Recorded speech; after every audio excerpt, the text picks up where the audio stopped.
BNP is a terrorist party, will be given proper lessons, says Prime Minister.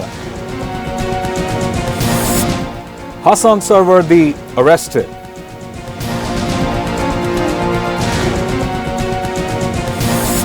Siege of BNP Jamaat underway, 2 killed.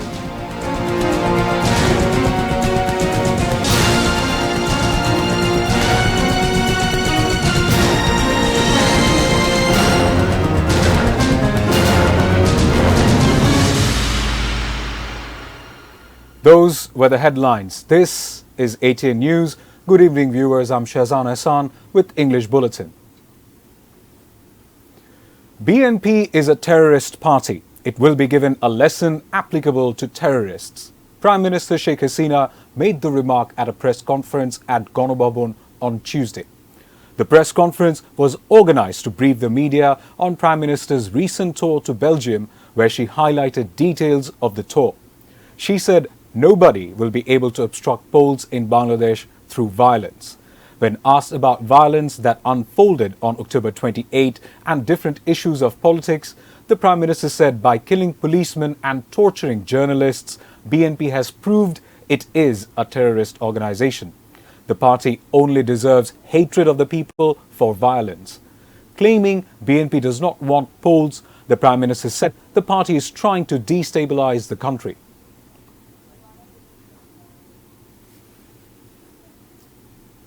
A team of DB police has arrested retired Lieutenant General Hassan Sarwardi in case filed over presenting Biden's so-called advisor to BNP office a day before BNP conducted countrywide mayhem on October 28. He was arrested on Tuesday afternoon. Chief of DB Police Harun Rashid has confirmed the news. He said Sarwardi was arrested from Savar and will be brought to DB headquarters in Dhaka. One Mahiuddin Shikar filed the case against Sarwardi and one other with Bulletin police station on Sunday.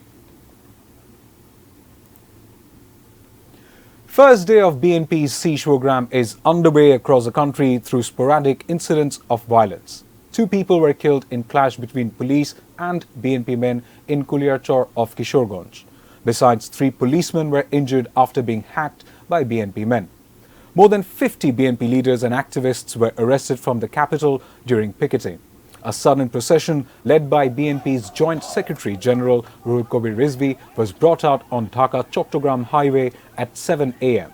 BNP supporters brought out a procession in favor of siege on Haji Badshah Mier Road in Matuail of Demra at 9 a.m. Brickbats were hurled and cocktails were exploded from the procession targeting the police. 2 policemen were hurt in the incident.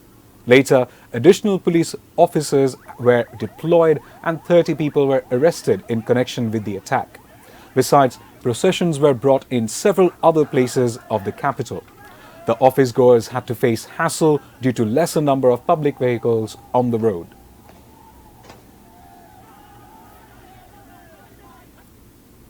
The Election Commission has no other option rather than holding polls. The polls will take place on time even if the environment remains not favorable and some parties boycott polls. Chief Election Commissioner Qazi Habibul Awal made the remark at a meeting with US Ambassador to Bangladesh at the Election Commission office in the capital's Agargah on Tuesday morning. Peter Haas went to Election Commission at around 10 a.m. He talked to CEC Qazi Habibul Awal, Election Commissioner retired Brigadier General Ahsan Habib Khan, and Election Commission Secretary Mohammad Jahangir Alam at the meeting that continued for more than an hour. After the meeting, Peter Haas told the media there is no place for violence in democracy. US wants free and fair polls in Bangladesh. That is why there is no other alternative to dialogue.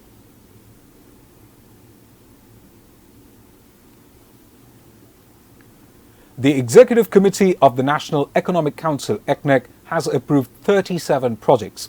A total of Taka 52,663 crore will be spent for the projects. Of the total money, government will provide Taka 21,557 crore and the rest amount, Taka 29,568 crore, will come as loan. The projects got the ECNEC green light at a meeting chaired by its chairperson, Prime Minister Sheikh Hasina, at the NEC conference room in capital Sher Bangla Nagar. Later, Planning Minister M.A. Mannan and State Minister Dr. Shamsul Alam briefed the media on the issues discussed at the meeting. UN Secretary General Antonio Gutteres has expressed concern over reports of violence at political rallies in Bangladesh, while the United States pushed all sides to engage in dialogue without preconditions to de-escalate tensions. The UN chief also called upon all parties to refrain from violence or any excessive use of force or arbitrary detention. UN Secretary General spokesman Stefan Dujarric said Gutteres stressed the need for respecting the rights of freedom of expression and peaceful assembly. Responding to a question, the spokesman for the UN Secretary General said, "I don't think anyone wants to prejudge the elections. We obviously are concerned, as I said, by the violence. We still think that it is important that there be calm and respect for all people's freedom to express themselves in advance of the elections," Dujarric added at a regular briefing at the UN on October 30. Now a short break. We'll be back soon with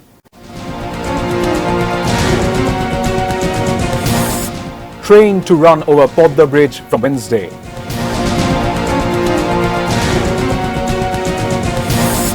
Israeli genocide continues. Netanyahu rules out truce with Hamas.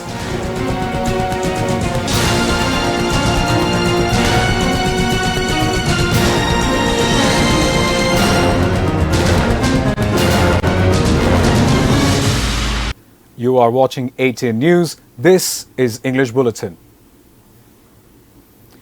Passenger trains all set to run over Dream Podda Bridge from Wednesday, November 1. 2 trains will run from Khulna to Dhaka. One is Benapol Express and the other is Sundarban Express. The Sundarban Express train will leave Khulna at 9:45 p.m. on Tuesday. It will reach Faridpur at 3 a.m. Wednesday. Later, the train will reach Dhaka crossing at 5:10 a.m. on Wednesday, crossing Podda Bridge. The Benapol Express will leave Benapol of Joshore at 1 p.m. Wednesday. It will reach Faridpur railway station at 6:42 p.m. crossing Dorshona, Chuadanga, Kushtia and Rajbari. It will reach Komlapur railway station of Dhaka at 8:45 p.m. on Wednesday. Now news from around the world.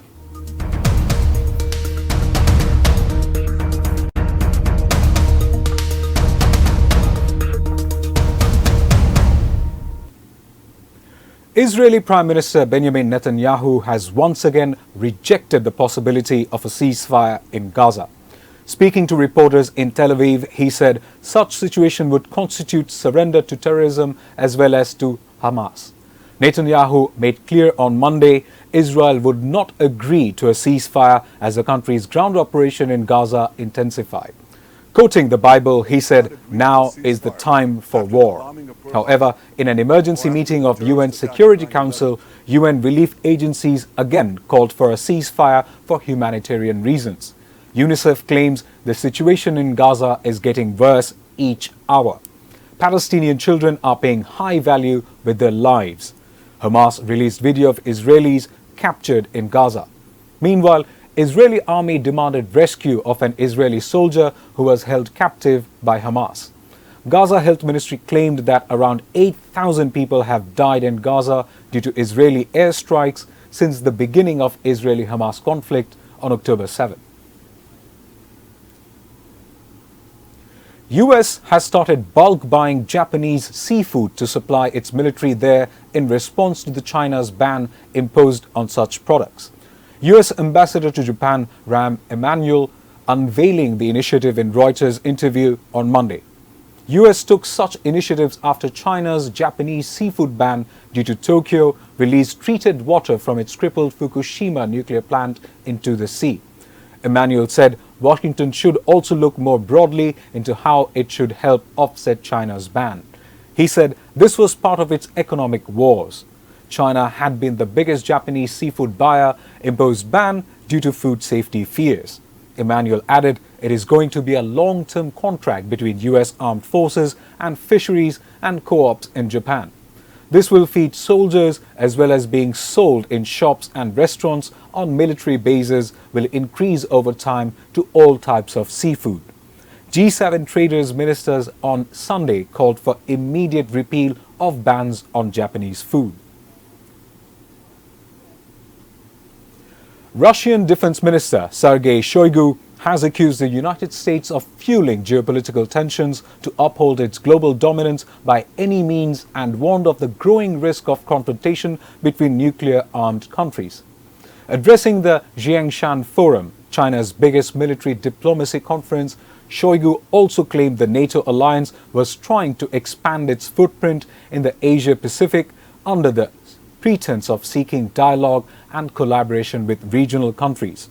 Washington for years has deliberately undermined and destroyed the foundation of international security and strategic stability, including the system of arms control agreements, Shoigu said at the start of the three-day event on Monday. Having provoked an acute crisis in Europe, the West is trying to expand the crisis potential in the Asia-Pacific, he told delegates from about 90 countries. India's Enforcement Directorate (ED) has summoned Delhi Chief Minister Arvind Kejriwal. Official sources said ED summoned him for questioning in connection with an excise policy-linked money laundering case on November 2. The summons on him has been issued under the Prevention of Money Laundering Act (PMLA). Delhi CM Kejriwal is the head of Aam Aadmi Party, which rules Delhi. Through this, the agency will record his statement before the investigating officer of the case in Delhi. Anti-Money Laundering Probe Agency ED has mentioned Kejriwal's name multiple times in its charge sheets filed in the court in the case. ED said the accused were in touch with Aam Aadmi Party chief regarding the preparation and execution of now-scrapped Delhi Excise Policy 2021-22. However, a transfer of 338 crore rupee was tentatively established in the matter.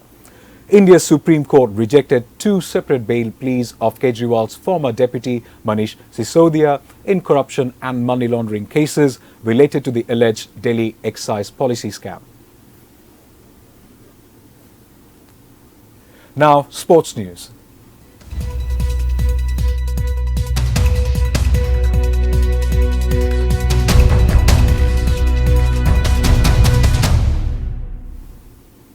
Argentina captain and Inter Miami forward Lionel Messi has won a record-extending 8th Ballon d'Or for the best player in the world. As a winner of the 2023 Ballon d'Or, his name has announced at the Théâtre du Châtelet in Paris on Monday. David Beckham, the owner of the club Inter Miami, has handed over the trophy to his Argentine talisman. Messi's wife Antonella Roccuzzo was present at the time. He brought his 3 sons to the stage to collect the trophy. Messi said it is nice to be there once more to enjoy the moment. He couldn't imagine having the career he has had. He added everything he achieved and the fortune he has had to be part of the best team in history. Manchester City's Erling Haaland became second and Frenchman Kylian Mbappe third.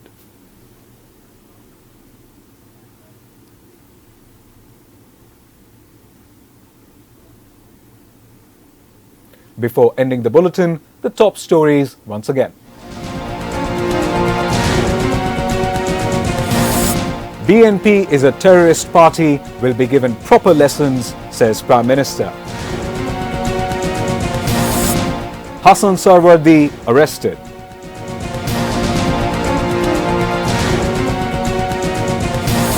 Siege of BNP Jamaat underway, 2 killed.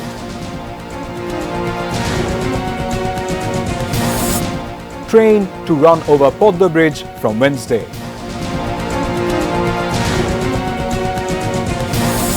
And Israeli genocide continues. Netanyahu rules out truce with Hamas.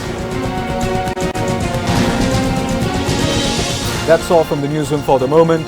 Thank you for being with us.